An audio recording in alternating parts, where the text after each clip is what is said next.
There are times you stand up and simply search for the words, and that is me today.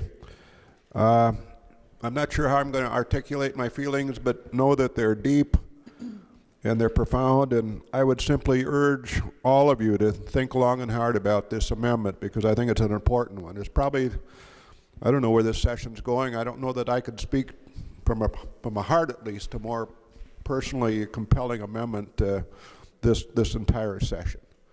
And I say that, and I think maybe to some extent many of us in the room, we maybe don't talk about it a lot, but we've all maybe been touched in one way or another by mental illness. I grew up with it, both parents. Wasn't fun.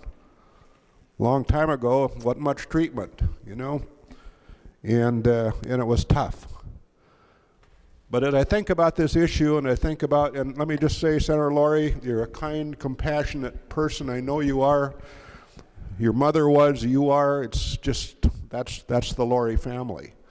And I know that your objection to this is not out of anything other than you're concerned about your budget and numbers and all of that, but I would just say that I think this one goes way beyond budgets and numbers, and it's all people. And I think, Senator Laurie, you know about that too. You're a people person through and through. And so I would just urge you to kind of think, you know, if you can ever bend on something and say, you know what, maybe we ought to just try this. Maybe we can make it work. I think this is the time. I can think of no more profoundly awful situation, because to some extent I experienced myself as a little 12-year-old kid. And yeah, neither mom or dad went to jail or anything like that, but I can imagine if the journey into someone's mental illness diagnosis starts in the back of a police car and then moves into a jail, maybe a mugshot, all of that. I cannot imagine there is a worse way to enter into that mental health diagnosis and treatment than going through that sort of an episode. And as we talk to our sheriffs and our police chiefs, all of us, and we know this, doesn't matter what county you live in, as is pointed out in the documents we have, so many of these people really don't belong in jail because of a criminal sort of issue. They're mentally ill.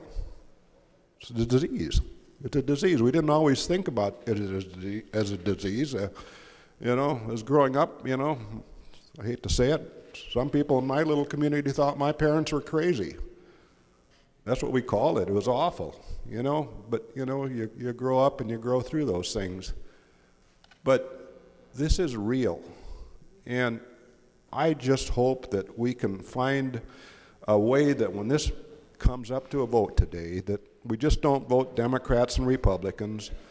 We just vote from our heart and vote for what is right. And somehow, I think if we do this amendment, it's going to work out. And it's going to work out in every county across Minnesota for the good of people that, unfortunately, as the case might be, are mentally ill, that find their way into our criminal correction system. It's the wrong route, but at least if it is a route, let's make that journey into that system the right kind of a journey. These mental health crisis centers are the place for these people to go to.